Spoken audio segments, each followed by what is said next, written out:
Bonsoir et bienvenue sur le plateau de l'Esprit des Lettres, votre émission consacrée aux livres de religion et de spiritualité. Vous vous souvenez, le mois dernier, nous étions à la Procure de Lyon qui inaugurait ses nouveaux locaux. Nous retrouvons ici nos marques à la Procure de Paris qui, avec KTO et le Jour du Seigneur, prépare cette émission. Et merci de votre fidélité. Vous avez sans doute été interpellé dans l'actualité récente par des questions récurrentes autour de l'avenir de la France, de la société française, l'avenir du christianisme, l'avenir de l'Église catholique. Des questions qui suscitent des débats, de l'inquiétude et qui sont au cœur ce soir de notre émission, qui sont au cœur des 3 livres dont nous allons parler avec les auteurs, dont nous allons débattre avec vous et pour vous sur la question de l'avenir, au fond, de la religion, de l'avenir de la foi chrétienne en France. Guillaume Cuchet, bonsoir. Bonsoir. Alors, vous êtes avant tout un historien, professeur d'histoire contemporaine à Paris. Votre ouvrage « Comment notre monde a cessé d'être chrétien », publié en 2018, a été très remarqué. Et vous revenez au seuil, toujours, avec un livre assez captivant. Le titre un peu inquiétant, « Le catholicisme a-t-il encore de l'avenir en France ?» où justement l'historien, alors ce n'est pas le philosophe, sans mépris d'ailleurs pour les philosophes qui sont présents ici, ce n'est pas le sociologue, c'est l'historien qui regarde le temps passé, l'histoire, pour comprendre le temps présent, tire des leçons pour éclairer cet avenir. Et avec ce titre, vous posez une question cruciale, assez dure pour vous, qui nous regardez, pour tous ceux qui croient en la foi catholique, parce que vous démontrez par A plus B qu'une forme de catholicisme est bel et bien passée, mais qu'une foi religieuse, avouée ou inavouée, est bel et bien présente. Donc c'est inassouvi, c'est un ouvrage capital. Chantal Delsol, bonsoir. Bonsoir. Doit-on vous présenter ? Je ne crois pas. Vous êtes connu, renommé pour vos livres et vos chroniques, redoutables de lucidité. Vous êtes déjà venu souvent sur ce plateau. Vos analyses sont fondées sur votre métier de philosophe. Vous êtes professeur émérite des universités et vous revenez sur ce plateau avec un livre dont le titre pourrait être désespérant, « La fin de la chrétienté », publié au CERF, mais dont le sous-titre, « L'inversion normative et le nouvel âge », éclaire ce qui est en train d'advenir, une société toujours animée par la recherche spirituelle, mais structurée par un autre référentiel que chrétien. On le savait, vous l'expliquez par le menu, on y voit plus clair, c'est l'intérêt de ce livre percutant. Foucault Giuliani, bonsoir. Bonsoir. Alors je devrais dire Foucault Giuliani, mais aussi Paul Colrat, Anne Vallès, vous êtes 3 auteurs qui avaient écrit cet ouvrage collectif. Vous êtes comme eux professeur de philosophie, et donc vous publiez au Seuil « La communion qui vient », carnet politique d'une jeunesse catholique. Un ouvrage où vous entendez tirer les leçons politiques de l'expérience de la Manif pour tous, fondée en 2012. Une analyse qui tourne parfois un réquisitoire contre des formes de conservatisme en politique et contre une certaine identité chrétienne au nom d'un catholicisme que vous revisitez de fond en comble. Alors c'est un livre débat et un livre radical. Voyez-vous donc 3 ouvrages qui abordent, traitent, analysent la question de l'avenir des chrétiens en France, l'avenir du catholicisme en France, qui a été encore une fois secoué par la récente affaire et publication du rapport Sauvé. Nous sommes en plein dans la problématique actuelle. Nous allons passer une émission passionnante. Nous commençons comme chaque mois un petit tour dans les allées de cette librairie où nous retrouvons Mathilde Mailleux qui nous présente l'actualité du libraire. Restez bien avec nous. L'actualité du livre religieux ce mois-ci, tout d'abord, c'est une formidable conversation entre 2 hommes passionnés.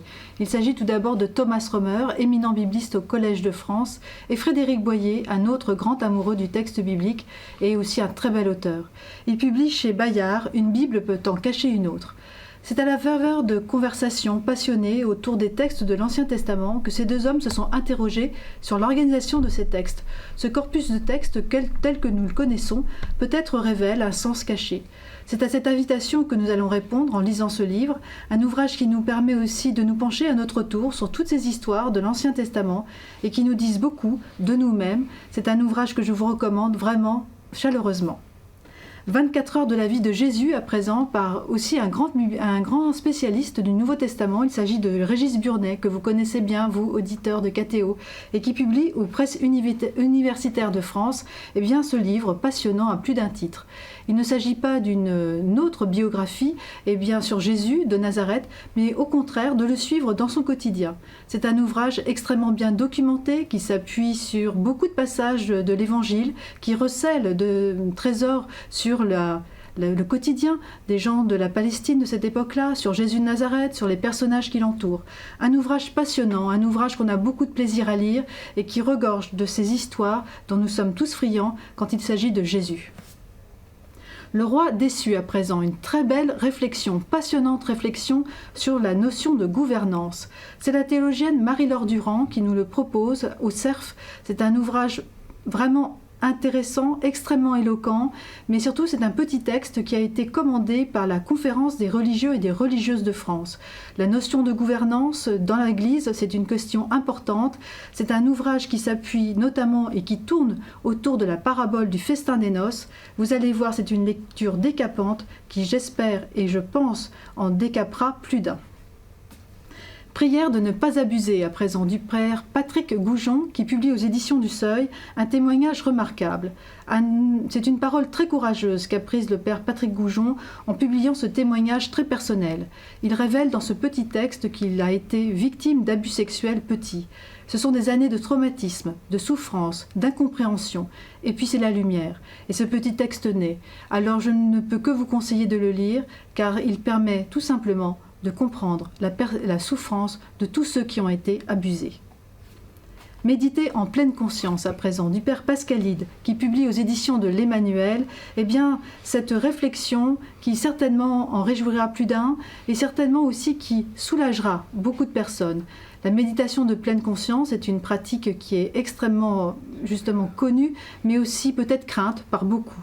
Au contraire, Pascaline nous dit que si cette pratique de la méditation est bien comprise et bien pratiquée justement, au contraire, elle est totalement compatible avec la foi chrétienne.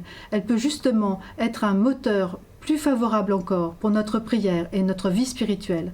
Un ouvrage éloquent encore une fois.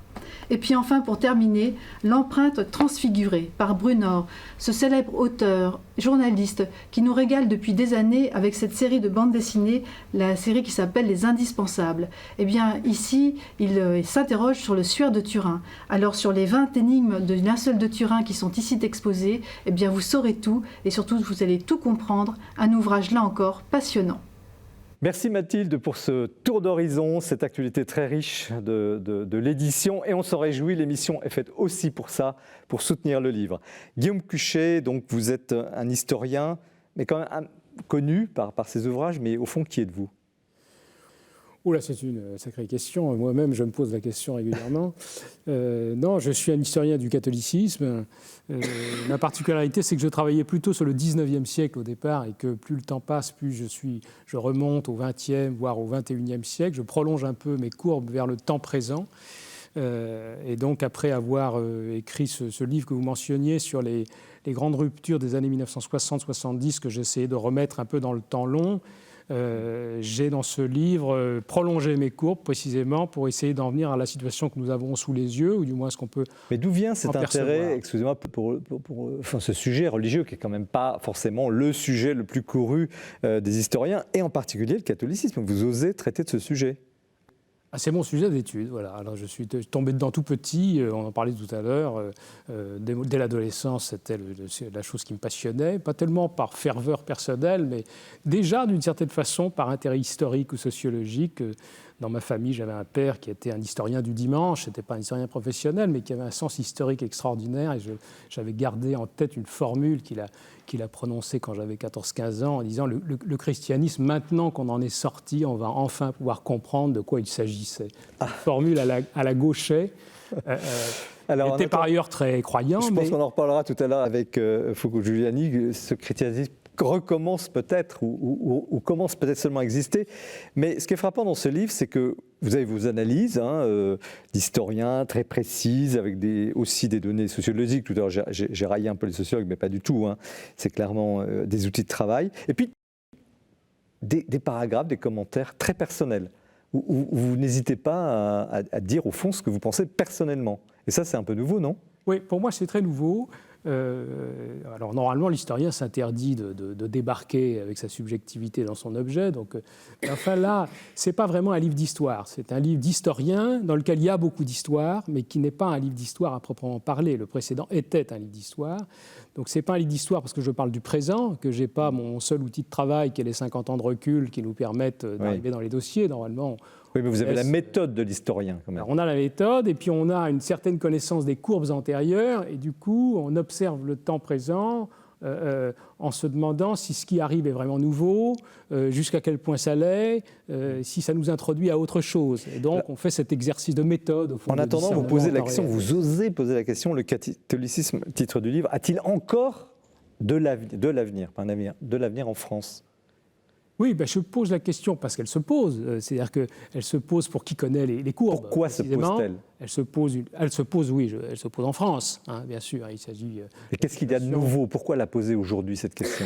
On arrive à un point de rupture ? Oui, je pense qu'on a des courbes qu'on connaît très bien et qu'à mon avis, on est passé il y a quelques années sous une certaine barre statistique que je fixe généralement à 10% des pratiquants.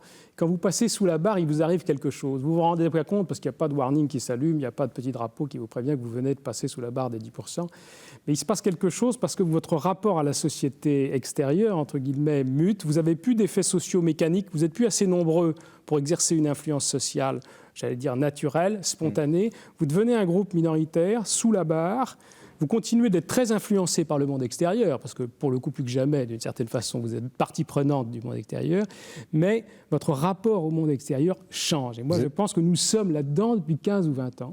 15 ou 20 ans, donc c'est les années 2000, grosso modo. Oui, je pense qu'il y a une vingtaine d'années, on est passé sous la barre. Et il nous est arrivé quelque chose. On ne nous a pas prévenus, mais nous le sentons maintenant, avec 20 ans de retard. Mais que se passe-t-il exactement alors ? On change de format, on devient un groupe minoritaire, ce qui est compliqué pour les catholiques qui ont longtemps été ultra-majoritaires dans ce pays, même si c'était sous des formes très variées. Il y avait des catholiques intégraux, en quelque sorte, et puis des catholiques plus distanciés par rapport à l'Église, mais globalement, le chiffre que je cite toujours, c'est en 1965, 94% de la génération en France était baptisée dans les 3 mois après la naissance, et il y avait des pics d'empressement au passage du 2e et du 3e mois, et au 3e mois, les 800 000 enfants nés, il y en avait 94% qui étaient baptisés. En 65. En 65. Aujourd'hui, c'est 30% dans les 7 ans. Voilà, et en 25-30% dans les 7 ans. Pour cet indice qui avait traversé tout le 19e siècle, la révolution industrielle, les 2 guerres mondiales, qui était hyper robuste et qui a cédé dans les 60 dernières années. Et puis le taux de pratique, qui est lui aussi spectaculaire, il y avait un adulte sur 4 qui allait à la messe tous les dimanches en 1965, avec 100% dans le nord de la Vendée et 0, 150 km plus loin dans le Limousin, mais la moyenne était à 25 et aujourd'hui elle est à 1,5. Voilà, donc division par 12. Donc les courbes sont telles qu'on ne peut pas ne pas se poser la question, même si moi je considère que le catholicisme a encore de l'avenir, bien sûr. Mais le fait est que pour un observateur extérieur qui a l'habitude d'observer des comptes d'entreprise, quand il voit un truc pareil, il se dit « Ouh là là, mais vous avez un problème d'étude de marché ». Alors, où est la bonne nouvelle ? Parce que quand même pas... Ce n'est pas une émission qui est faite pour désespérer. Vous qui nous regardez chaque mois, vous le savez très bien, on essaie aussi, bien sûr, d'être lucide. Il ne s'agit pas d'être naïf, mais où est la bonne nouvelle ? Alors les bonnes nouvelles, moi je ne suis pas chargé des bonnes nouvelles, je ne suis pas comptable des bonnes nouvelles. On est un peu mal à l'aise avec nos cours parce qu'on est les Cassandres, on n'annonce que des mauvaises nouvelles. Mais ce que je veux dire, moi ce qui me frappe quand j'observe ce que j'ai sous les yeux, c'est que je dirais la quête de sens, de consolation, de ritualisation, qui faisait le fond de la demande religieuse traditionnelle, n'a de toute évidence pas disparu de notre monde. Elle s'est transformée, elle s'est transférée, elle s'est transportée dans toutes sortes de secteurs où les historiens comme moi ont de la peine à la suivre, voire à la repérer, mais elle est là. Donc il y a une demande de spiritualité qui est massive, qui s'exprime dans toute une littérature considérable, dans n'importe quelle librairie grand public. Et là, moi, il me semble que l'Église catholique, avec son expérience millénaire, sa tradition sélectionnante sur 2000 ans, et l'habitude de discuter avec toutes sortes de croyances, a une carte à jouer. Et arrive-t-elle à s'adapter à cette nouvelle demande ? Elle essaie de s'adapter, mais il ne s'agit pas simplement de s'adapter, il s'agit de s'adapter en vérité, c'est-à-dire qu'il s'agit d'avoir vraiment quelque chose à dire. Si on n'a rien à dire, eh bien qu'on meurt, c'est-à-dire qu'on disparaisse. Donc il faut à la fois quand même faire un examen de conscience, comprendre pourquoi ce déclassement a eu lieu, et puis, mais ça c'est pas mon travail d'historien, c'est le travail des théologiens, des philosophes, des chrétiens sincères et investis, et alors, retrouver des choses à dire. Où vont les chercheurs de sens, de spiritualité, j'ose pas dire chercheurs de Dieu, mais peut-être quand même, où vont-ils chercher leur nourriture ou étancher leur soif ? Eh bien, il y a toute une quête de spiritualité qui est profuse et qui part un peu dans tous les sens. Vous avez, on pourrait faire une sorte d'inventaire, mais d'ailleurs l'Église catholique devrait commencer à étudier ce paysage de façon un peu précise. Elle le fait rapidement, mais regardez, il y a des courants. Regardez l'immense littérature qui concerne les expériences de mort imminente, par exemple. Ça passionne beaucoup de nos contemporains. De toute évidence, la question de la mort, de l'au-delà, n'a pas disparu. Elle ne se pose plus dans les mêmes termes que jadis. Vous consacrez un chapitre d'ailleurs très intéressant à ce sujet. Ça me paraît important. La question des funérailles, des obsèques religieuses reste très centrale. Il y a encore 70% d'obsèques religieuses dans ce pays, toutes religions confondues. C'est l'indice qui a tenu. Alors c'est peut-être provisoire, parce que les gens qui meurent aujourd'hui ont encore bien souvent reçu une formation religieuse, donc ils bouclent un peu la boucle, ils ont été baptisés, ils se font... Mais quand même, la question de la mort, la question du deuil reste génératrice de sacralité. Et alors ces gens que vous appelez, c'est un anglicisme, les knowns, c'est qui se déclarent donc sans religion, ce qui ne veut pas dire qu'ils n'ont pas justement une quête spirituelle. Oui, c'est ce que les sociologues, dans leur langage métallique, appellent les désaffiliés, c'est-à-dire des gens qui ne se reconnaissent aucun lien d'affiliation avec une église. Ça ne veut pas dire qu'ils sont incroyants, il y a tous les cas de figure.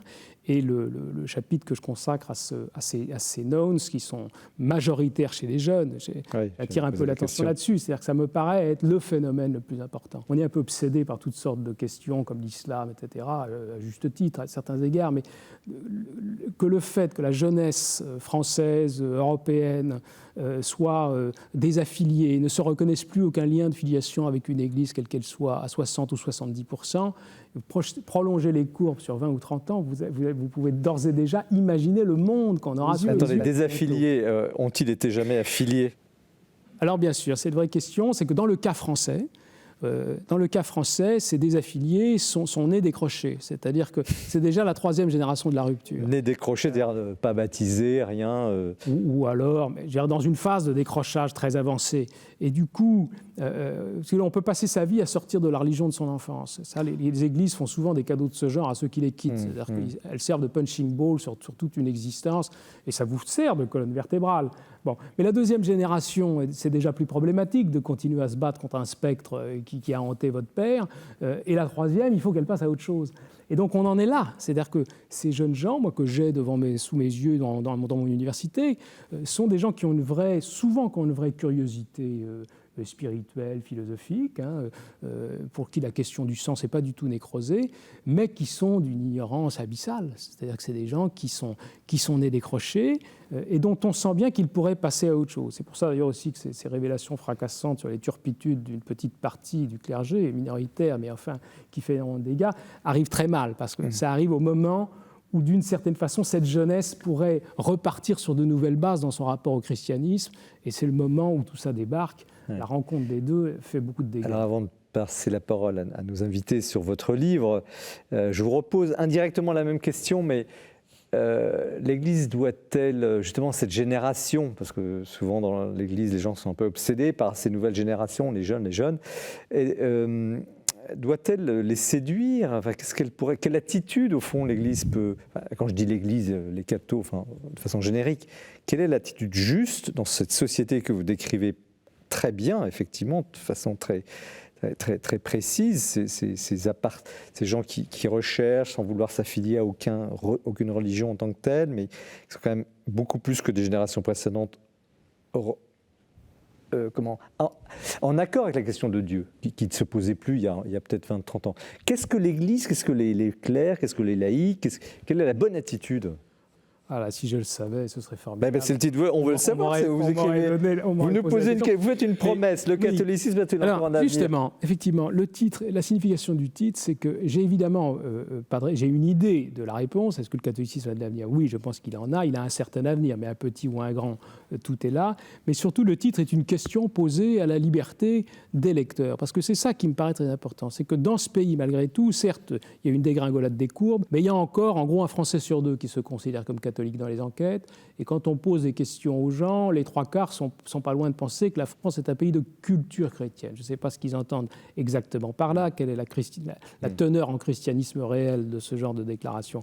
On peut en discuter, mais j'ai quand même envie de dire, au fond, n'allons pas imaginer que notre histoire chrétienne est terminée. Il y a encore un fond de christianisme latent qui est assez important, qui est assez répandu, et dont il y a probablement quelque chose à faire encore aujourd'hui.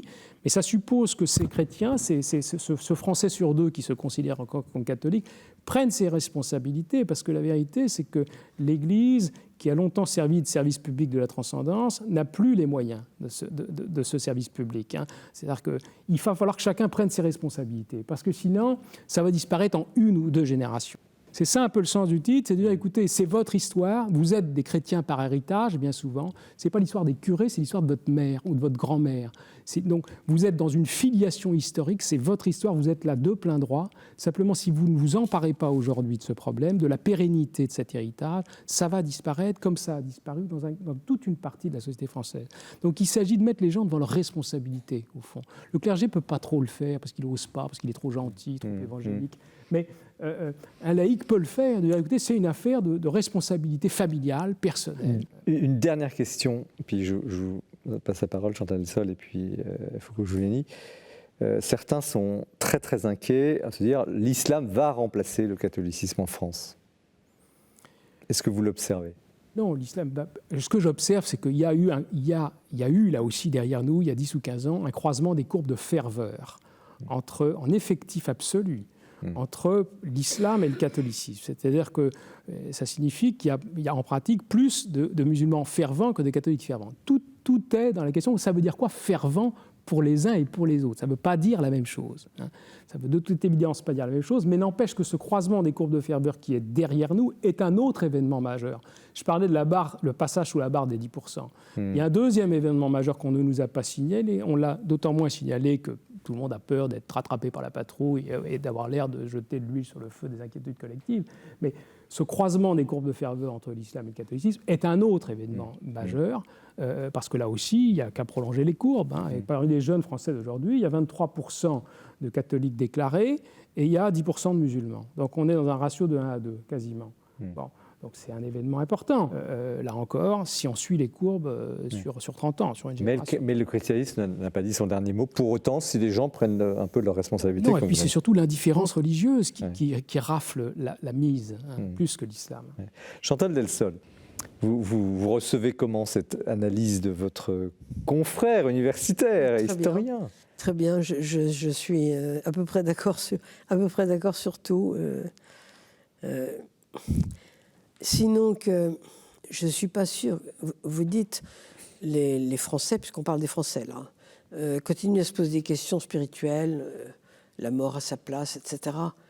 Mais ça, c'est carrément humain, quoi. Tous les humains se posent des questions politiques, économiques, spirituelles. Les questions sont humaines, elles sont toutes les mêmes partout, où est la frontière entre le bien et le mal, et toutes ces choses. Mais ce sont les réponses qui sont culturelles. Or là, vous dites, heureusement, ils se posent encore des questions. Mais évidemment, ce sont des humains. Les humains se posent des questions. Mais ça ne veut pas dire que les chrétiens qui restent sont prêts, pourraient leur donner les réponses qu'ils attendent. Parce que, bien sûr, les Français, ou même les jeunes Français, continuent à se poser des questions, mais il y a des choses dont ils n'ont plus envie, en fait. Par exemple, la transcendance, ils la rejettent plus ou moins, enfin, je pense. Et surtout, le dualisme, ils rejettent le dualisme. Donc, Vous voulez dire quoi en disant dualisme? il rejette cette séparation qui a été instaurée en fond par le christianisme contre les Romains au départ, hein. C'est-à-dire cette séparation entre Dieu et le monde, entre la foi et la raison, entre l'âme et le corps. Nous vivons dans un monde dualiste, et ça n'est plus acceptable par nos contemporains, quoi qu'on en pense, vous ou moi, hein. Mais donc, si vous voulez, les questions se posent toujours, mais les réponses, je ne suis pas sûre que ce soit les chrétiens qui les aient entre les mains. Alors Foucault, vous incarnez aussi une autre génération. Comment vous recevez ce livre-là, cette analyse? En tant que chrétien, moi je constate chez les jeunes chrétiens du moins un fort désir de communauté, mais en même temps un rapport à l'Église qui en effet est plus distendu aussi. Donc ça interroge, c'est vrai, sur la notion d'église catholique. C'est-à-dire que chez les jeunes chrétiens, je vois beaucoup de ferveur. Je pense que ceux qui sont qui se définissent comme chrétiens sont justement des chrétiens, disons, sincères et sérieux. Mais c'est vrai que la modalité de vie de cette foi, notamment sur le plan collectif, peut, disons, à mon avis, pas mal se transformer actuellement. Après, sur le plan d'observateur de la société, oui, j'ai pas eu tous les outils d'analyse de Guillaume Quiouchet, mais ça recoupe en tout cas ce que je fais comme expérience auprès de mes élèves, c'est-à-dire que la plupart se disent agnostiques, c'est un terme qui leur plaît bien, je ne sais pas. Et ce qui est paradoxal, c'est que dans un je ne sais pas qui n'est pas non plus une indifférence, c'est-à-dire que moi je constate quand même beaucoup de désir de réponse, justement, et je me demande bien comment, disons, ce mélange-là entre une sorte de, un aveu d'ignorance et un désir d'engagement, un désir de communauté aussi très fort, qu'est-ce que ça va pouvoir donner? Alors qu'est-ce qui meurt exactement? Qu'est-ce qui meurt? La structure, l'Église parce qu'en vous écoutant dans tout ce que vous venez de répondre, il y a quelque chose qui demeure effectivement. Alors même si vous dites c'est des questions humaines, etc. Mais qu'est-ce qui est en train de disparaître et qu'est-ce qui est en train peut-être, on va dire renaître, mais en tout cas, qu'est-ce qui disparaît exactement? Je dirais, il y a un certain visage du catholicisme en France qui avait engendré une société, une culture, une civilisation et qui était encore bien en place à la fin des années 50, au début des années 60. Les observateurs un peu renseignés qui les regardaient tout ça de très près pouvaient déjà pressentir des craquements, des fêlures qui rétrospectivement leur sont apparus comme un non-sens. Aujourd'hui, en 2021, qu'est-ce qui est mort, définitivement mort? Pour qu'on voit bien clair. Définitivement.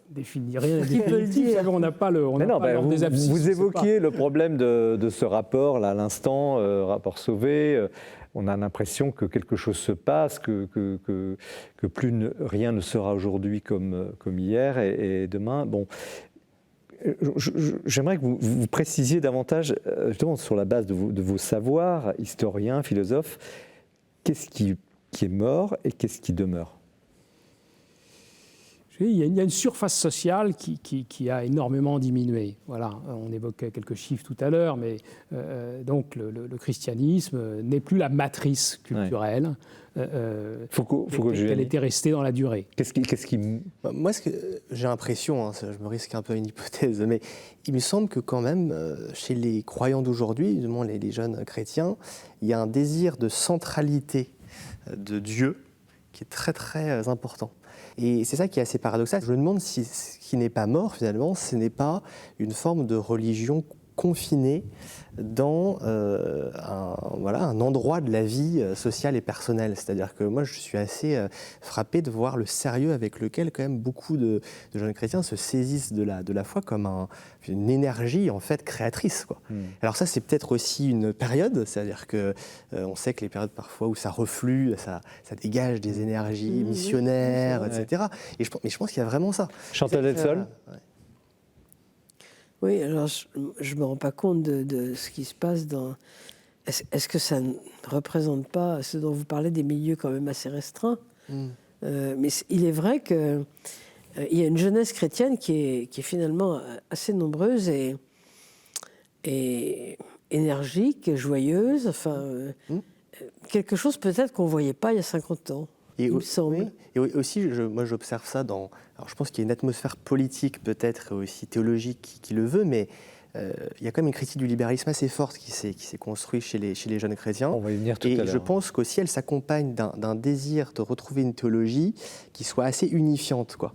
C'est-à-dire qui propose, disons, une lecture de la vie personnelle et collective qui soit aussi engagée vers l'idée du politique, qui prenne en charge, en fait, je pense, un certain nombre de... Alors, je vous coupe parce qu'il y a un paradoxe, parce que vous avez tout un chapitre pour dire qu'au fond, la droite et la gauche, enfin, qu'on croyait éteintes, les cathos de droite, les cathos de gauche, finalement, c'est une catégorie qui a peut-être vécu, mais justement, c'est un peu le sens de ma question, parce qu'on en parlera abondamment à l'occasion de votre livre. Est-ce qu'aujourd'hui, ce peu de catholiques qui restent est encore handicapé ou dans des problématiques des années 70, ou est-ce qu'on se trompe quand on regarde... Oui, je pense que... alors, j'en sais rien, parce qu'il faudra un peu de recul pour le dire, mais moi, j'ai le sentiment, au vu des livres qui ont paru ces derniers temps, qu'effectivement, dans cette jeunesse catholique qui est très réduite, très minoritaire, mais assez active, assez vivante, je pense qu'il n'y a pas beaucoup de partis et de syndicats qui peuvent se targuer d'autant de publications régulières de jeunes gens. Oui, mais vous annoncez quand même la fin des cathos de gauche, j'ai bien lu. Non, je n'en parle pas de gauche. Je montre qu'effectivement, les courants plus conservateurs ont eu généralement des taux de conservation de la foi, c'est-à-dire de reproduction spirituelle, sur la question de la transmission, meilleurs que ceux de leurs adversaires du camp d'en face. Mais on parle là d'un monde qui était un monde militant, c'est-à-dire c'est le noyau dur des gens qui vivent à temps plein les enjeux du catholicisme, en risquant d'oublier le 2e, le 3e et le 4e cercle de tous ces chrétiens qui ont un rapport fort peu politique à leur christianisme, qui ont un rapport rituel, existentiel, un peu intermittent, mais qui sont des chrétiens sincères et qui constituent les cercles intermédiaires de l'Église. C'est avec ces gens-là que la communication... Alors, on arrive déjà à la fin de notre premier plateau. Je pose à chacun la même question, si vous pouviez me répondre en quelques phrases. Au fond, quelles leçons pour l'avenir on devrait tirer du 18e, du 19e, du 20e siècle pour ce 21e siècle? Une ou deux leçons. Ah là là. Bon.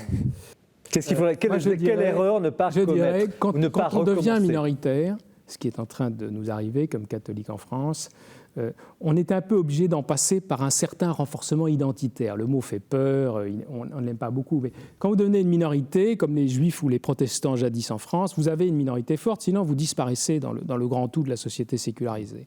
Donc il ne s'agit pas d'avoir peur de l'identité, mais il s'agit, à mon avis, de piloter ce recentrage identitaire de telle manière à ce que ce ne soit pas un recentrage fermé, c'est-à-dire qu'on ait affaire à des communautés étroites, certes, mais vivantes, et qui aient un rapport au monde extérieur constructif. Chantal Delsol, quelle erreur ne pas commettre pour cet avenir? Ça dépend si vous parlez des chrétiens en général, de l'Église. Des catholiques, puisque le livre s'appelle Le catholicisme. Oui, des catholiques. S'il y a une erreur à part... je pense que la grosse erreur que les catholiques ont faite, et que d'ailleurs souvent ils font encore, c'est de trop aimer leurs adversaires, de s'imaginer que quand on fait un bout de chemin avec le marxisme, on va certainement aller très loin. Un certain nombre de choses comme ça, on pourrait citer ce qui se passe aujourd'hui. Ça, je pense que ce sont des erreurs qu'il ne faudrait jamais commettre si on ne veut pas s'embourber. Foucault Giuliani, vous aurez le mot de la fin sur ce plateau. Quelle erreur ne pas commettre pour cet avenir, ce 21e siècle? En tant que croyant, il me semble assez évident, c'est-à-dire ne pas perdre la foi en Dieu, parce que l'Église qui l'a transmise, cette foi, se décline. C'est sûr que je pense que c'est une bonne occasion aussi, c'est le contexte qu'on vit, pour se rendre compte finalement en quoi on croyait. C'est sûr que si, disons, l'Église s'effaçant, on se dit en fait, moi, ça me désespère, ça veut dire que Dieu n'existe pas, ça veut dire que l'histoire va à sa perte. À mon avis, ça vérifie une forme de très très grande précarité de notre foi. Donc je pense que c'est une belle occasion finalement peut-être de questionner nos allégeances et les revoir à la hauteur. Alors nous allons continuer sur ce thème avec Chantal Delsol, la fin de la chrétienté. On est dans les phases finales, mais aussi dans les renouveaux sur le plateau qui arrive. Restez bien avec nous. Nous retrouvons Jean-François Roth qui nous a mitonné un coup de cœur.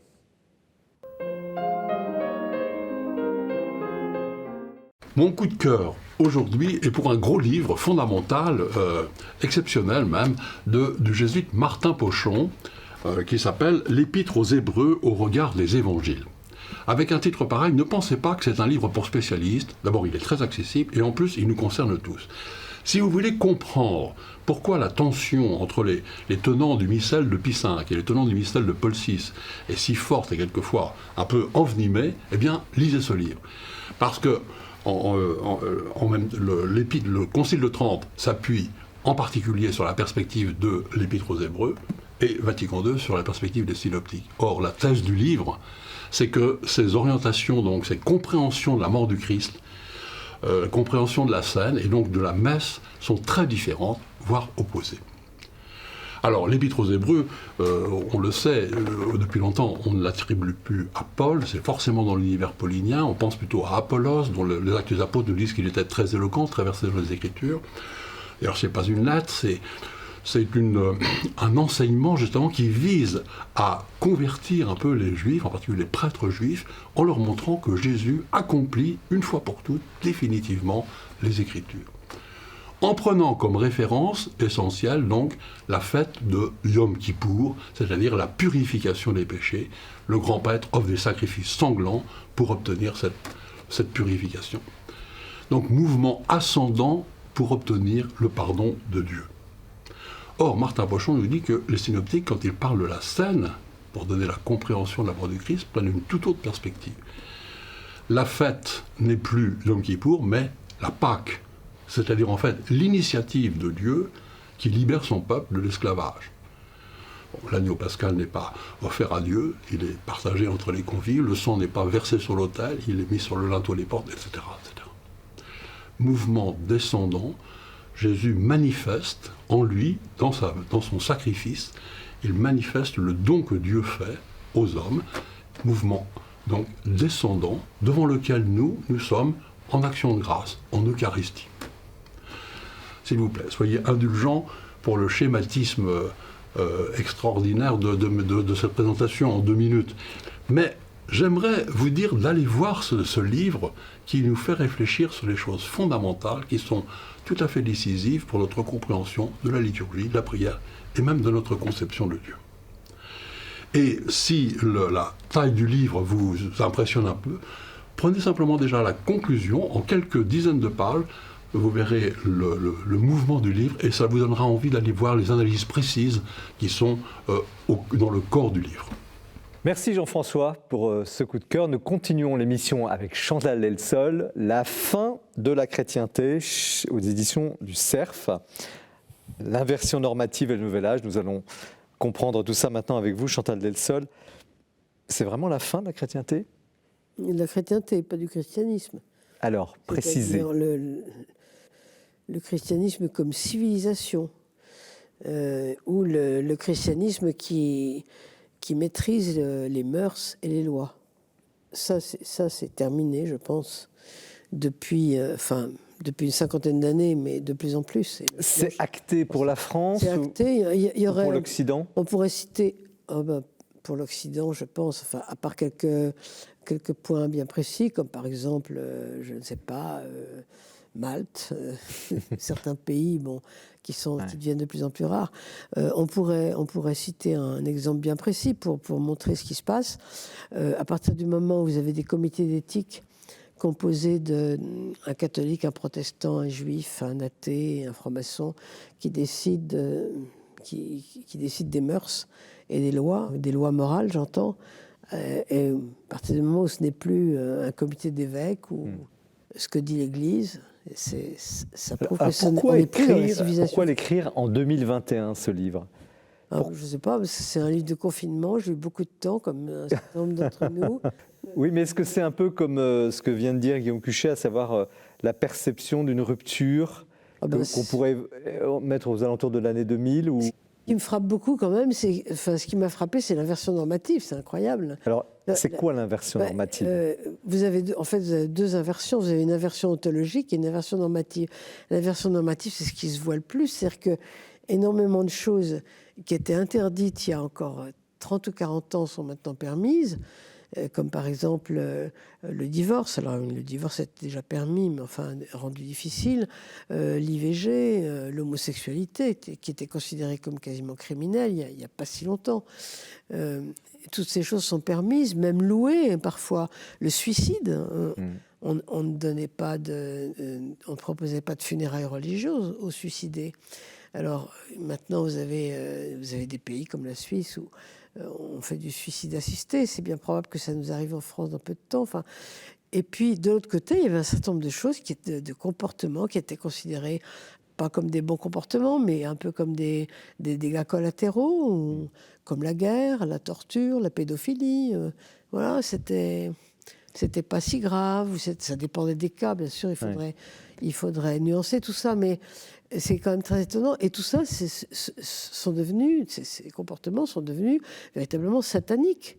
Vous voyez ? Et donc, il y a ce qu'on peut appeler une inversion. Alors, ça, c'est le signe de la fin de quelque chose et de l'arrivée de quelque chose de nouveau. Alors ça, c'est les normes donc, qui ont basculé, qui sont retournées. Puis l'autre, votre analyse se poursuit aussi sur une forme d'identité, d'appartenance. Je pense, si vous voulez, que les mœurs, et c'est très important les mœurs, je suis étonnée de voir à quel point on est plongé dans les mœurs depuis quelques années, depuis les manifs pour tous en fait. Et c'est très important les mœurs, parce que ça soulève ce qui est dessous, ça montre ce qui est dessous. Parfois, d'ailleurs, ça le montre moins, mais en tout cas, il y a toujours quelque chose derrière les mœurs. Si vous êtes fidèle à votre conjoint, c'est que vous avez une idée de la fidélité. C'est évident, même si vous ne l'avez pas véritablement conceptualisé, cette idée. Mais ça signifie que vous croyez à la fidélité, à l'unité de votre personne, etc. Si vous refusez de pratiquer un IVG, c'est que vous avez l'idée qu'il y a une dignité dormante là, derrière ce fœtus. Enfin, il y a toujours une croyance derrière les mœurs. Et je pense qu'il y a eu, avec cette inversion normative, est assise sur une inversion ontologique, c'est-à-dire sur une transformation de la vision du monde, de la vision cosmologique même. Alors, pour ceux qui ne sont pas familiers avec ces termes, cosmologie, ontologie, ça voudrait dire quoi, finalement, au fond, une vision de la vie, une vision qui a complètement changé. Les repères ont complètement... Une vision du monde. Par exemple, il y a eu un très bon livre de Philippe Descola récemment sur justement les visions du monde pour essayer d'accoutumer nos contemporains. D'ailleurs, c'est très utile pour nous autres finalement à des changements de cosmologie ou à comprendre la cosmologie des autres. Ça serait déjà pas mal. Mais par exemple, est-ce que l'homme, l'être humain, je veux dire l'homme et la femme, l'être humain est au-dessus des animaux? Est-ce qu'il est plus digne que les animaux ou non? Jusqu'à présent, étant dans un monde chrétien, nous pensions que l'homme était plus digne que les animaux. Ça nous venait de loin, même bien plus loin que des chrétiens, ça venait même d'Échille.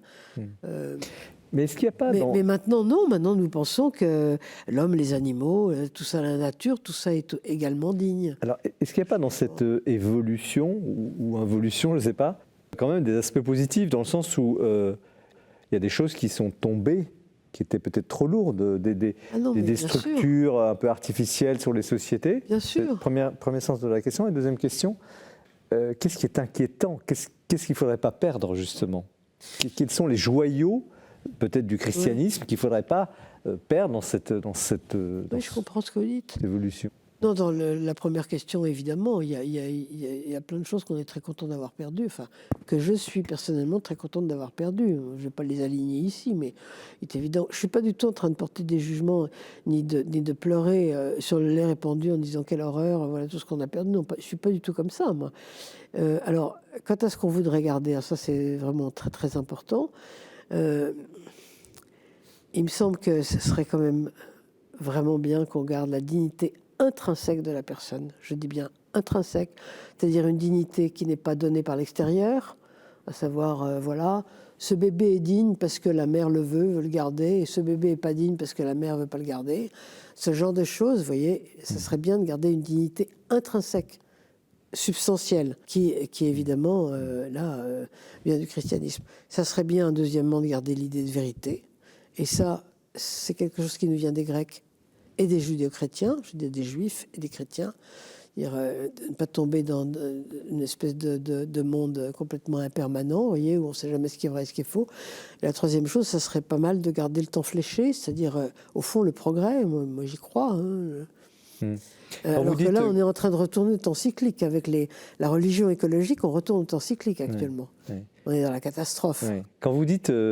alors oui, allons sur la catastrophe, parce que c'est malheureusement d'actualité un peu dans tous les sens. On est dans des temps vous n'y croyez pas? catastrophistes.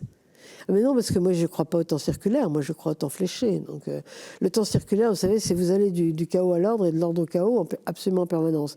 C'est-à-dire que vous attendez toujours la prochaine catastrophe.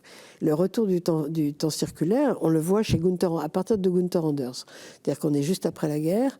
Et lui, bon, il ne sait pas très bien s'il faut s'affoler davantage devant Auschwitz et tout ce qui l'entoure, ou bien devant la bombe atomique d'Hiroshima. Ouais. Mais en tout cas, il est sûr que nous allons à la catastrophe. À partir de là, après, on attend la catastrophe nucléaire, après on attend la catastrophe du monde trop plein, puis du monde trop vide.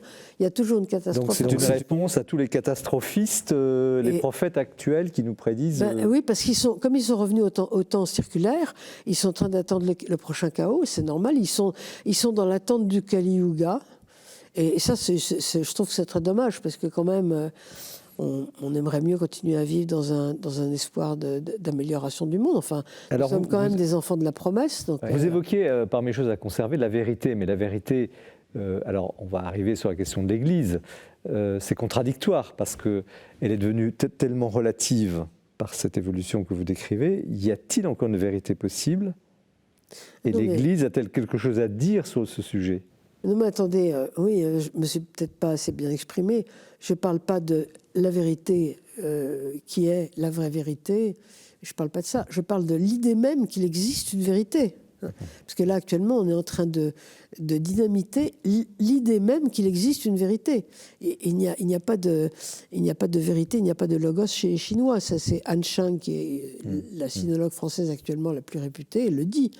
Il n'y a pas de logos dans les autres civilisations. Nous avons l'idée qu'il existe une vérité. Après, dire quelle est la vérité, ça c'est tout à fait... Alors l'Église qui se targuait quand même qui se tarde encore, qui revendique une certaine vérité, est-ce qu'elle n'est pas quand même quelque part soulagée de l'évolution que vous décrivez? Et je crois que d'ailleurs vous l'écrivez vous-même, dans le sens où elle aurait porté peut-être un poids, une responsabilité trop lourde, et qu'aujourd'hui, au fond, on va appeler ça une purification, tout ce qu'on est en train de vivre, serait peut-être quelque chose qui lui permet de dire son véritable message. Ben, je ne sais pas, parce qu'elle est emportée actuellement... Enfin, vous parlez de l'Église, là. Oui, je parle de l'Église. Oui. Elle est emportée par une culpabilité folle, un peu comme l'époque tout entière, hein, finalement. Ouais. Il y en a qui ont la culpabilité de la décolonisation, et puis l'Église a la culpabilité du syllabus, par exemple. Ça, je le vois. Le syllabus, pour les non-initiés, oui, c'est cette liste publiée d'un texte qui a plus d'un siècle maintenant, et qui disait que l'Église était et serait toujours contre la liberté de conscience, le libéralisme et l'individualisme. Est-ce qu'elle n'est pas, excusez-moi de poser la question de façon si prosaïque, mais est-ce que ça n'arrange pas quelque part l'Église pour repartir au fond, on est peut-être dans une... Alors, c'est le grand reset, c'est notre sujet, mais est-ce qu'il n'y a pas un peu quelque chose de ça dans ce que vous décrivez, la fin de la chrétienté quand même? Bon, vous avez dit c'est la civilisation, etc., on a bien compris, mais l'institution Église aujourd'hui, comment elle aborde ça, comment elle gère ça, comment elle peut rebondir là-dessus? Moi, j'ai le sentiment qu'elle est dans la culpabilité pour l'instant. Et finalement, elle a un peu honte d'avoir tenu les chrétiens dans sa main pendant si longtemps.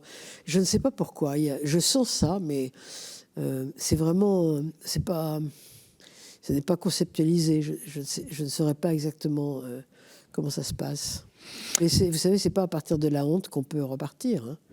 Il faudrait peut-être, à ce moment-là, il faut changer de braquet, parce que la honte et la culpabilité n'ont jamais été de bonnes affaires pour démarrer ou pour redémarrer dans la vie. Hein, vous ne croyez pas? Certainement, mais il y a une autre question, parce que le livre, il se lit très bien, vraiment... en plus, vous abordez des idées, mais ça se lit facilement, la question de appelons ça la collaboration. Est-ce que, c'est un peu la question que j'ai posée tout à l'heure à Guillaume Cuchet, comment l'Église doit se présenter à ce monde-là? Doit-elle dire oui à cette évolution que vous décrivez, ces inversions normatives? Doit-elle collaborer à cela ou doit-elle rester très radicale, identifiée, en disant non, vous vous trompez? Ça, c'est très compliqué comme question. Il me semble qu'il vaudrait mieux qu'elle sauve l'essentiel, enfin ce dont on vient de parler à l'instant. Hein. Mais en même temps, pourquoi est-ce qu'elle s'adapterait à toutes les époques? Ou alors, elle devient protestante. Le protestantisme fait ça. C'est un peu ce que vous dénoncez quand même, alors, le risque. Oui, mais il se pourrait que l'Église... que le protestantisme devienne extrêmement fort. Il l'est déjà, du reste. Il est la partie du christianisme qui tient le mieux, l'évangélisme, parce qu'il est complètement adapté à l'époque. Alors, faut-il s'adapter? Moi, je suis incapable de dire s'il faut ou pas, parce que je n'ai pas l'impression de tenir suffisamment des rênes de l'Église pour savoir ce qu'il faut faire. Je ne sais pas. Ça vous honore. Vous êtes philosophe, vous décrivez une situation et puis vous... Ah oui, vraiment, là, moi je ne sais pas. Alors, je ne sais pas non plus ce que je voudrais qu'elle fasse. Alors, vos lecteurs ici présents, alors on va commencer par vous, Foucault Giuliani, peut-être sur cette dernière question. D'abord, votre analyse de ce livre, comment vous recevez la fin de la chrétienté, et puis peut-être sur l'attitude... Sur le plan du constat, c'est vrai que moi, c'est un livre avec lequel je n'étais pas d'accord, en fait, sur l'idée qu'il y a une civilisation chrétienne auquel correspondrait finalement une majorité de croyants dans une société. C'est-à-dire que je pense vraiment que le christianisme est plus un principe de contradiction qu'une sorte de source d'où émane une civilisation. Je comprends tout à fait l'idée de mœurs, je comprends tout à fait l'idée de culture. Si on prend des paramètres précis, par exemple le mariage chrétien, il est évident qu'à partir du moment où le christianisme devient la religion majoritaire, cette tradition se met en place.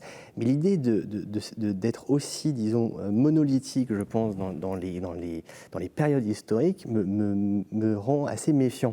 Pourquoi? Parce que je pense tout simplement que le Christ est un principe de contradiction avec toutes les civilisations humaines.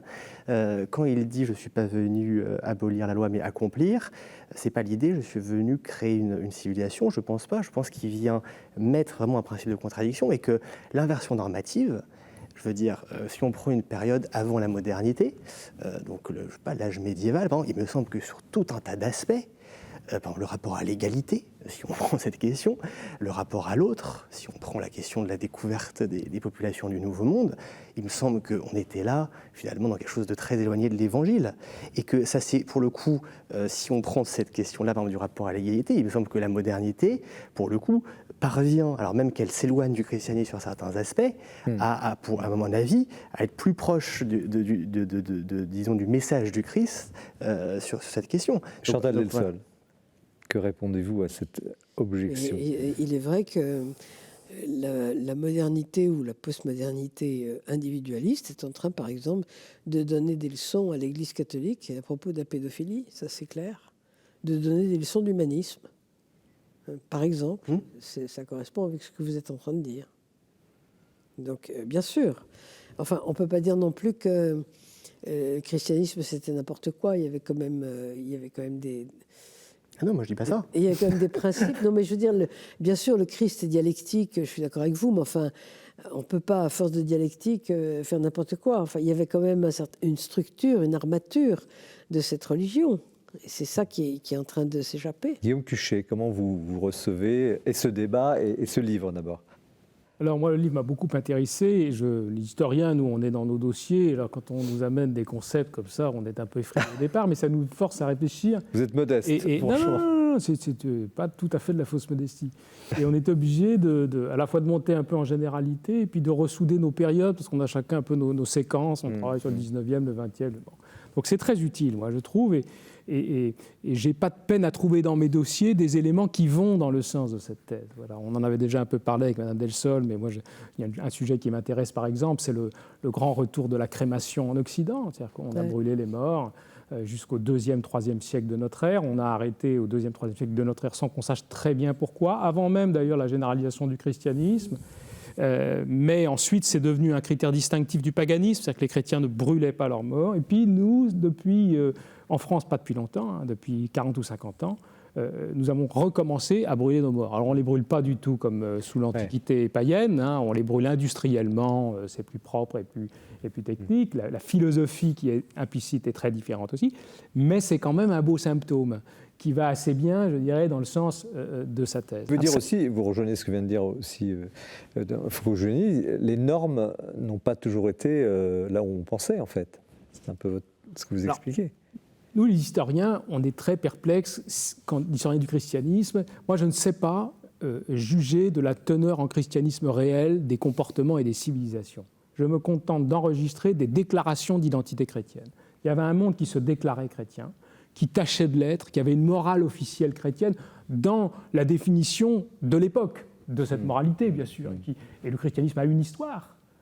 Il ne fait pas semblant d'avoir une histoire, il a une véritable histoire, il est censé d'ailleurs être un peu inspiré par l'Esprit Saint, donc cette histoire n'est pas impensable dans ses propres catégories théologiques, il évolue, il mute, mais l'historien, si vous voulez, moi j'ai en tête par exemple un texte de Kierkegaard extraordinaire, il est dans la chrétienté danoise du 19e siècle et il dit « Je n'ai jamais vu de chrétien de mon existence, d'ailleurs moi-même j'en suis pas, ça n'existe pas les chrétiens ». Alors ça, je trouve ça très beau sur le plan de l'idée, mais pour un historien c'est invraisemblable, ça va lui dire « Bon, écoutez, non, ça, on saura effectivement à la sortie qui était chrétien jusqu'à quel point, mais en attendant on peut commencer par les compter et les enregistrer ceux qui se déclarent tels, et c'est pas anodin non plus.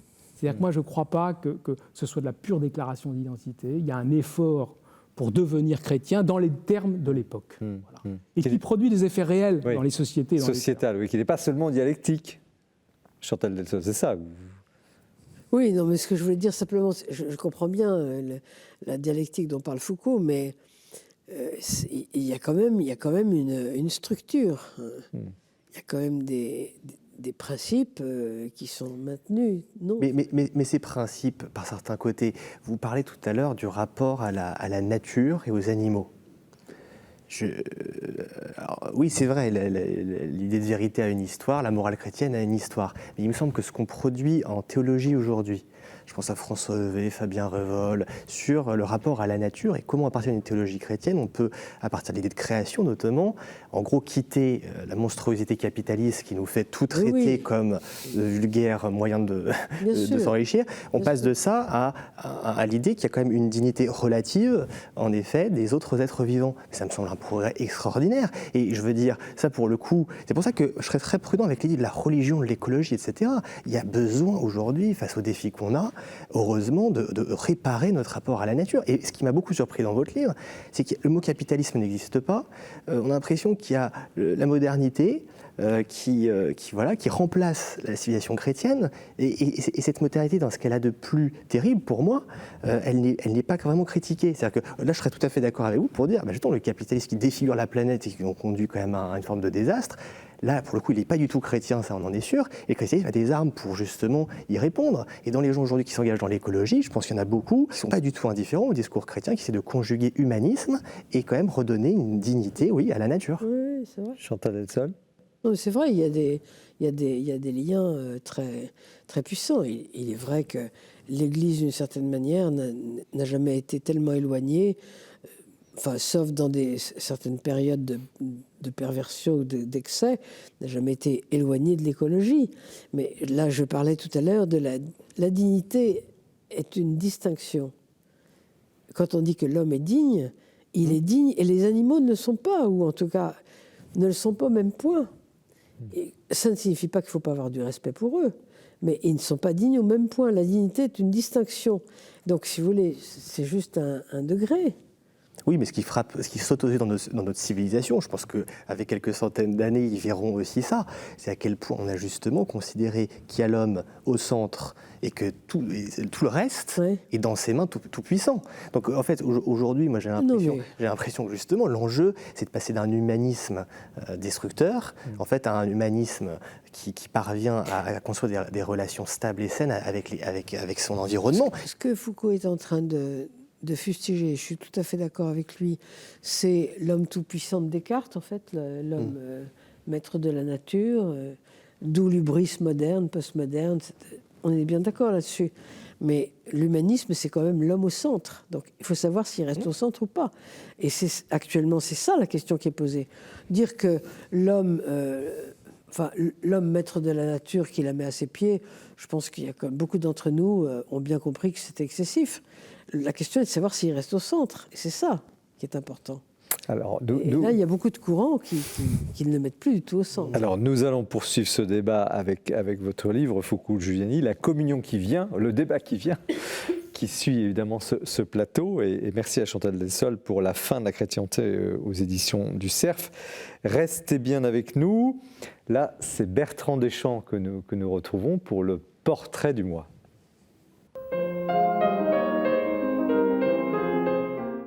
Eh bien, ça n'est pas parce qu'il s'appelle aussi Bertrand que j'ai choisi ce mois-ci de vous parler de Bertrand Vergely. C'est d'abord, je tiens à le lui dire, via cette émission, un client habituel de la Procure, un client charmant et extrêmement discret, et qui vient de publier un nouveau livre qui est un vrai succès de cette fin d'année, qui, avec ce titre un peu provocateur, « Dieu veut des dieux », un peu comme autrefois le fameux livre de Maurice Clavel, « Dieu est Dieu, nom de Dieu ». Alors c'est un livre qui est sans cesse à la lisière entre philosophie et spiritualité, un livre vraiment enthousiasmant au sens étymologique du terme. On y trouve aussi des références à la théologie orthodoxe, car il faut le rappeler, Bertrand Vergely, philosophe, enseignant, dispense des cours au fameux Institut Saint-Serge de théologie orthodoxe. Alors, comment appréhender cette œuvre ? Je vous proposerai 3 axes. D'abord, Bertrand Vergely est un grand pédagogue et il a publié, il y a 25 ou 30 ans, toute une série de petits livres qui s'appelaient Les Essentiels Milan, où il parlait à la fois de philosophes et de grands courants de philosophie. Malheureusement, cette collection est totalement épuisée et je profite ici de lancer un appel à une éventuelle réédition car c'était tout à fait remarquable. Bertrand Vergely, on peut aussi lire les textes qu'il a consacrés à tout ce qui est douloureux, à la souffrance, et il y a 2 livres qui fonctionnent très bien ensemble, c'est La souffrance, recherche du temps perdu, et Le silence de Dieu, face au malheur du monde, avec un très beau texte aux accents évidemment du prophète Job, et puis aussi des frères Karamazov, dont l'un avait dit « Si Dieu existe, comment peut-il tolérer le mal régnant sur le monde ?» Et puis, il y a le Bertrand Vergely joyeux, si je puis dire, qui nous incite à nous émerveiller dans ce très beau livre qui s'appelle « Retour à l'émerveillement », où il cite beaucoup celle qui fut sa grande amie, Christiane Singer, ou alors, dans un livre plus récent, « La vulnérabilité », qu'on pourrait croire quelque chose de douloureux, qui peut l'être, mais qui est aussi, pour Bertrand Vergely, une force oubliée. Je mentionnerai enfin un excellent livre d'introduction à la sagesse grecque, avec un petit chapitre pour tous les grands penseurs, Épictète, Platon, Aristote. Ça s'appelle « Le rêve perdu de la sagesse grecque ».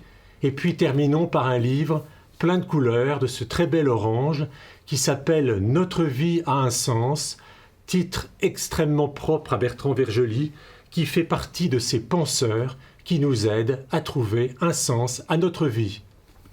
Merci Bertrand pour ce portrait. Bertrand Vergely que nous avons reçu souvent sur ce plateau, que nous recevrons encore évidemment. Nous poursuivons l'émission avec Foucault-Giuliani, donc un livre collectif. Ses co-auteurs ne sont pas sur le plateau, c'est Paul Colrat et Anne Vallès. Le titre « La communion qui vient », carnet politique d'une jeunesse catholique, c'est édité au Seuil. Donc on a fait déjà un peu connaissance, mais dites-nous un petit peu qui vous êtes, et puis ceux qui devraient être ici, mais comme on peut recevoir qu'un auteur, qui ne sont pas là. À titre personnel, j'essaie de devenir chrétien, ce qui n'est pas une mince affaire. Et puis à titre collectif, disons qu'avec Anne et Paul, on est engagés dans des expériences de communautés de laïcs chrétiennes qui tentent d'articuler une réflexion théologique à une action pratique qui s'incarne dans des lieux de vie. Concrètement, le Simone et le Dorothy, voilà, qui sont deux lieux qui visent à finalement former des personnes à la réflexion, faire former aussi. Alors le Simone en référence à Simone Veil, tout à fait, et Dorothy à Dorothy Day.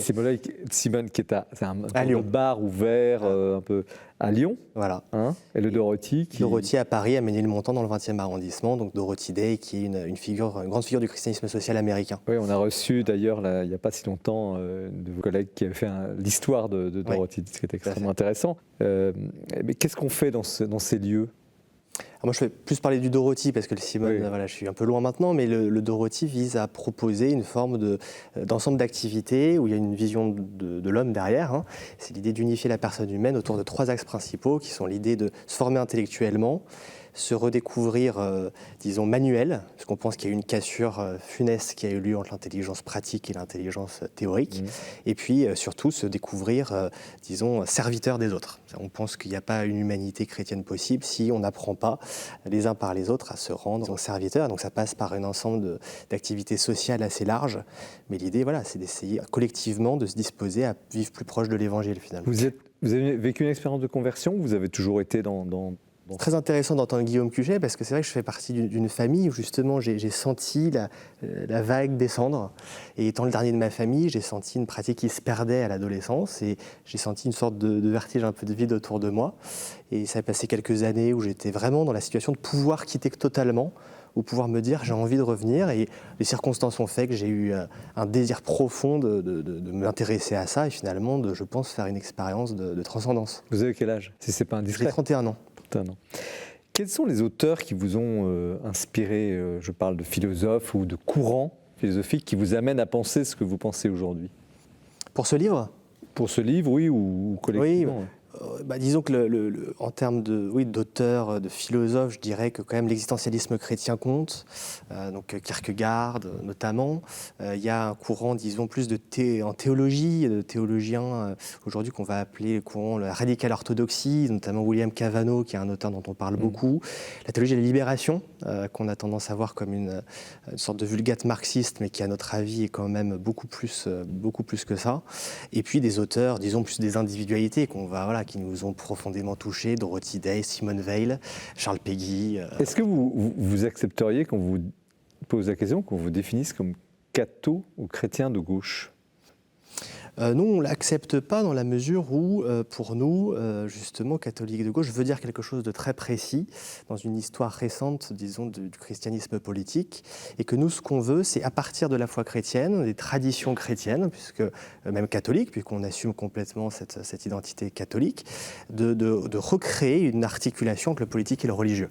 Le but, au fond, et ce livre tente un peu d'ouvrir ce chemin-là, mais c'est d'essayer de casser un certain nombre d'idées reçues selon lesquelles la religion, en gros, est confinée à la morale et au spirituel, ce qu'on appelle le spirituel, alors qu'en fait, elle nous semble être une énergie transformatrice de la société, mais aussi de l'histoire. Ouais, vous n'y allez quand même pas de main morte, parce que dans le bouquin, vous attaquez...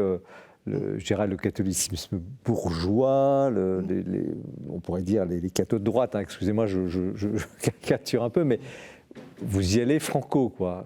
Vous dénoncez au fond une façon qui est par ailleurs honorable, enfin qui est respectable, mais vous n'hésitez pas à critiquer cette en effet, parce que façon d'appartenir. C'est ce qui saute aux yeux, disons, quand on pense aujourd'hui christianisme et, disons, monde public. Il y a une articulation qui existe, qui est celle du libéral-conservatisme, qui a toute une histoire politique, qui a pris clairement le dessus sur, par exemple, les catholiques de gauche.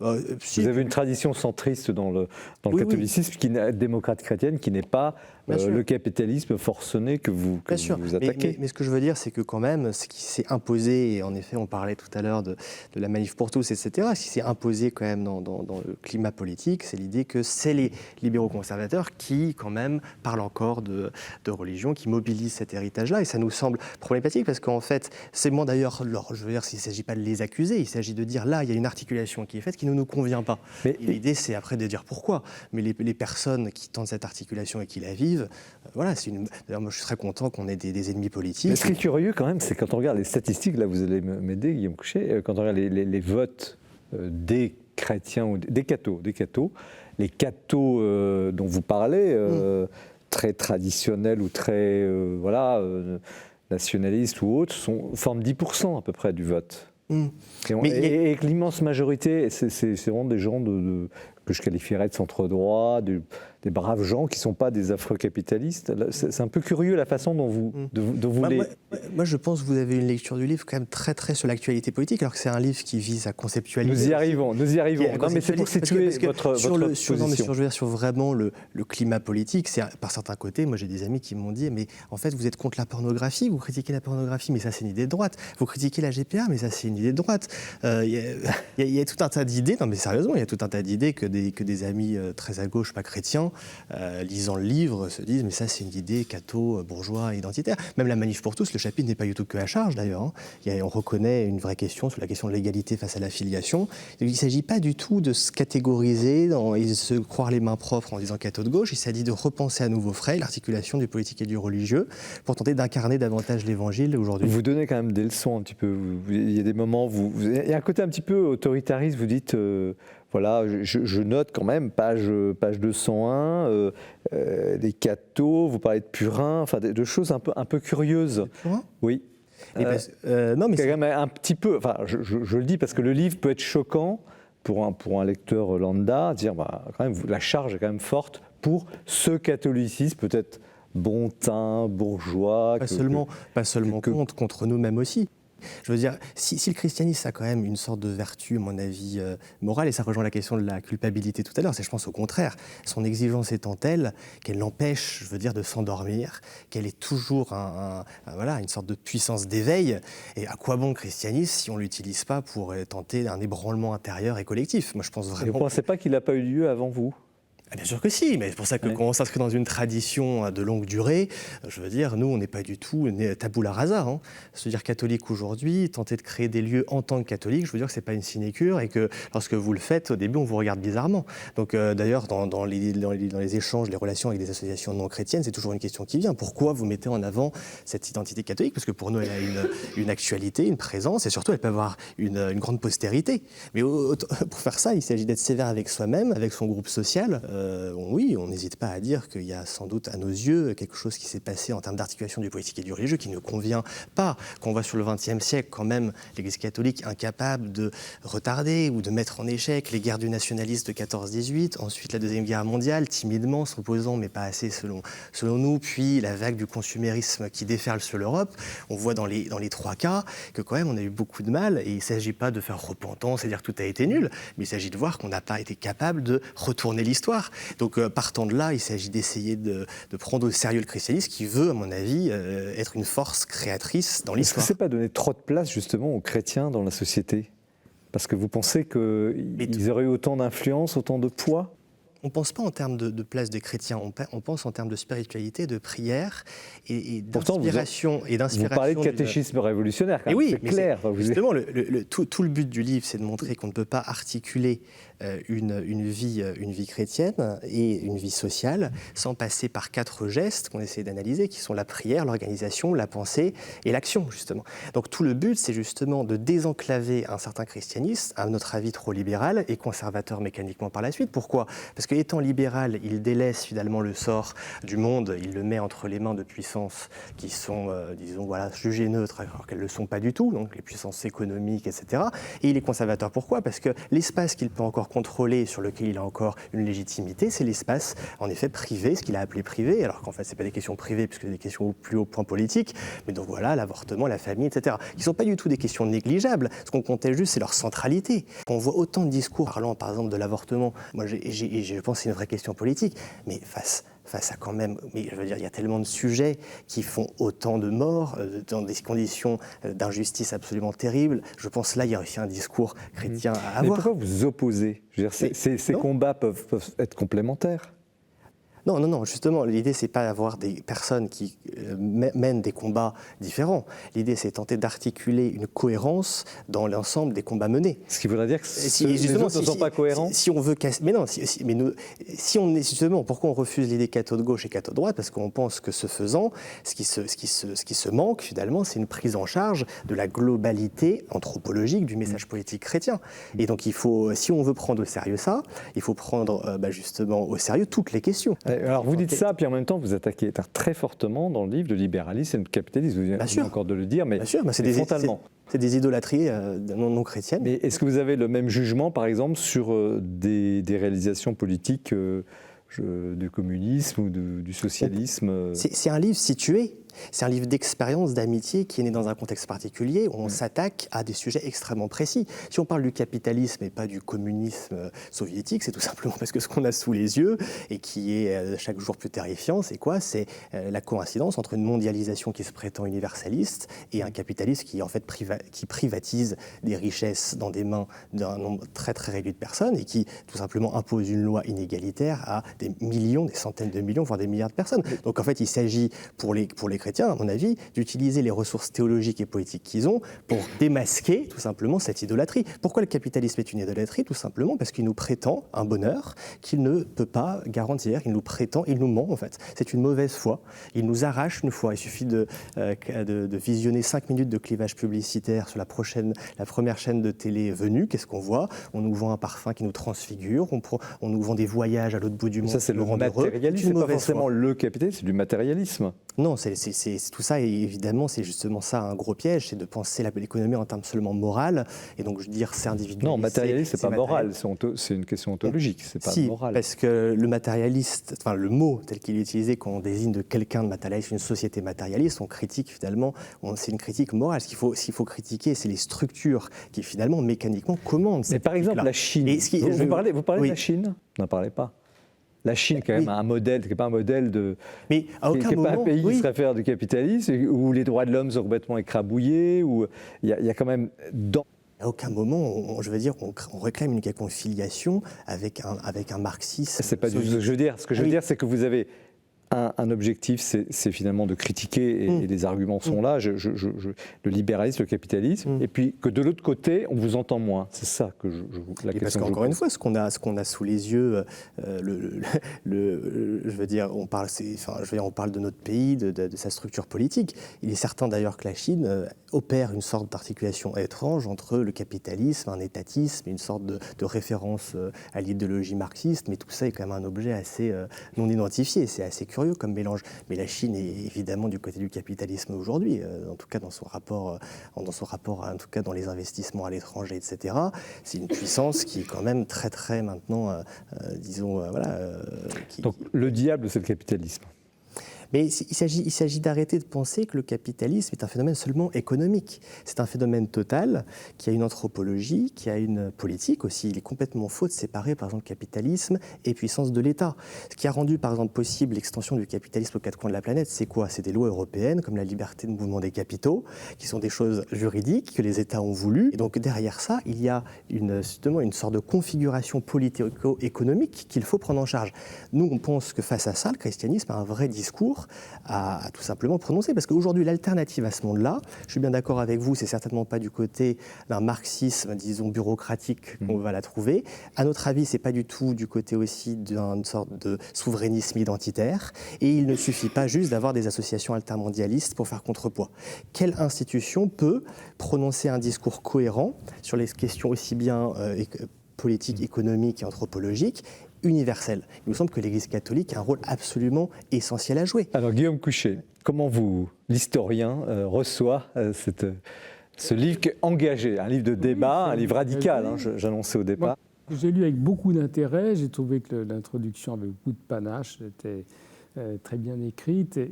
Moi, je disais tout à l'heure, on constate quand même que ce milieu catholique qui a changé de format est assez vivant. et qu'il y a des productions assez régulières. Et moi, je me réjouis un peu, même si ce n'est pas ma tendance spontanée, de voir une gauche catholique renaître, parce qu'elle était très subclaquante. Elle a très mal vécu les 50 ou 60 dernières années, et ça me semble utile que dans le milieu catholique subsistant, il y ait une aile droite et une aile gauche. Or, ces dernières années, à la faveur de la Manif pour tous, mais de mutations plus profondes, c'est surtout, je dirais, l'aile droite qui a occupé et qui est très vivante. D'ailleurs, moi, je suis assez frappé. C'est des gens qui sont curieux, qui suivent l'actualité éditoriale. Donc, il ne s'agit pas du tout d'enlever à Pierre ce qu'on veut donner à Paul, mais il y a cette aile droite qui est bien organisée, qui a des revues, des milieux, etc.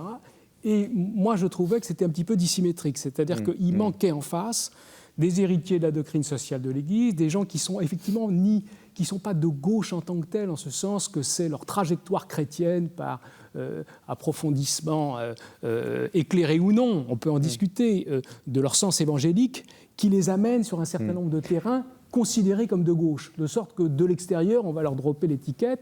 Bon, j'espère ne pas l'avoir fait, je vous pose des questions. Non, mais il y a une matrice, et c'est une vieille histoire dans l'Église catholique depuis le XIXe siècle, il y a une matrice un peu intransigeante qui engendre son aile droite et son aile gauche. Et c'était pas mal qu'il y ait les deux. Alors, Chantal Delsol. Oui, c'est vrai ce que vous dites.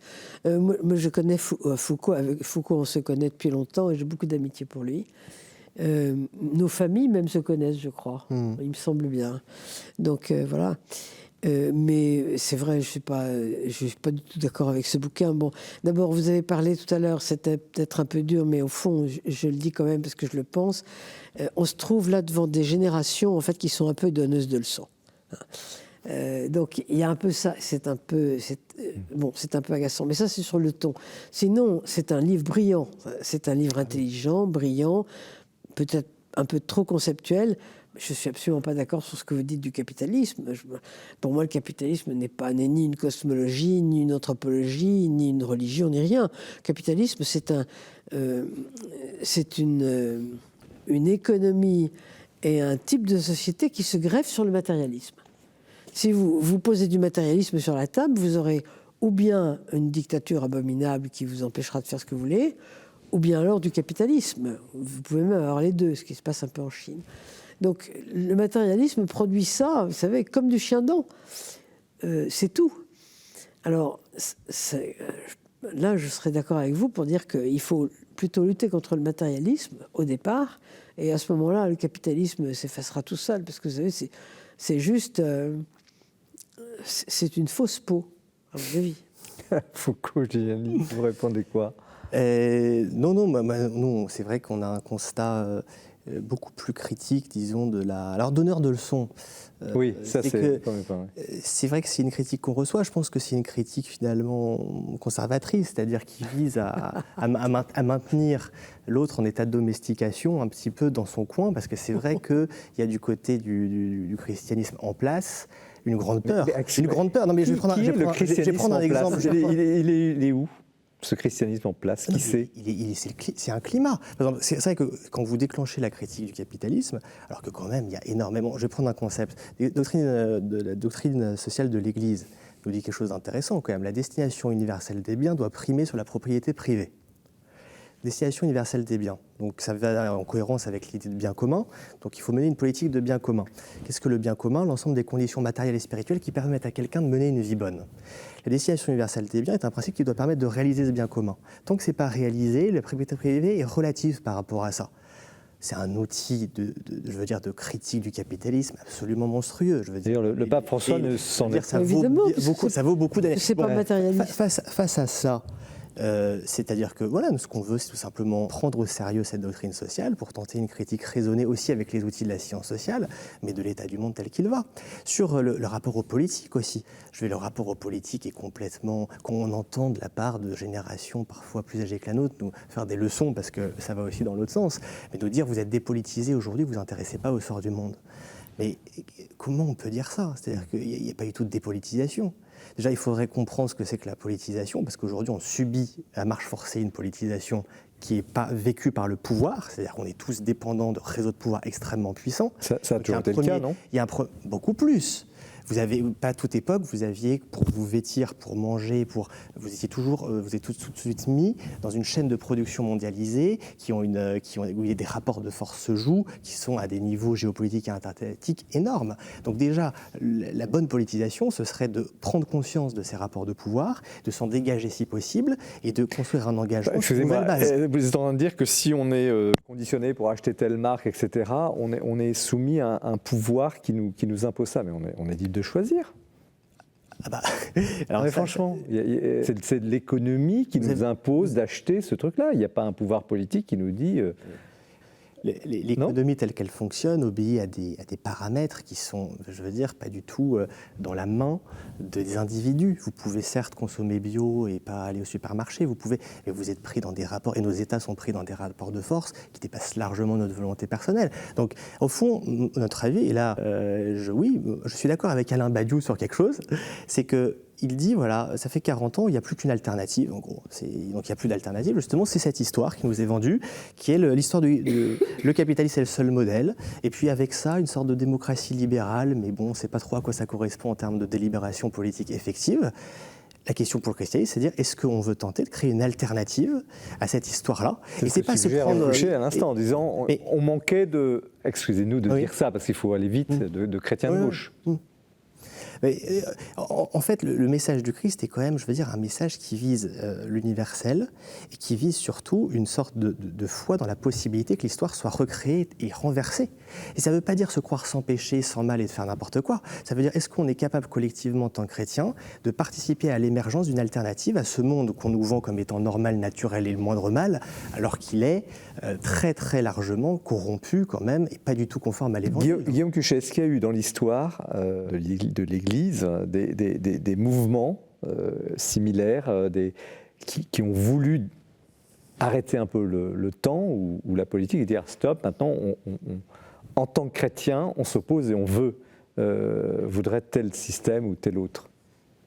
Oui, moi, ce qui me frappe en écoutant mon voisin, c'est, je repense à l'époque où il y avait des chrétiens de gauche en nombre. Ce qui les distingue, c'est quand même, alors c'est peut-être juste un effet d'âge, on verra ce qu'ils donneront dans 15 ou 20 ans, mais c'est que, je dirais, à la fois, ils ont une vraie allégeance ecclésiale. Par exemple, ils parlent de doctrine sociale de l'Église. Ça, les gauchistes ne disaient pas ça. C'était impossible à dire. Eux, ils se réclament de la doctrine sociale de l'Église et ils sont pieux. Je veux dire, ils sont fervents. C'est vrai. Et ça me paraît très important parce qu'un des éléments du suicide de la gauche chrétienne, ça a été une sorte d'entropie spirituelle. À force de vivre simplement sur le capital dont on a hérité de ses parents en matière spirituelle et sans en produire soi-même, on finissait par devenir des humanistes plats, sécularisés. C'est-à-dire qu'on finissait par passer à gauche définitivement.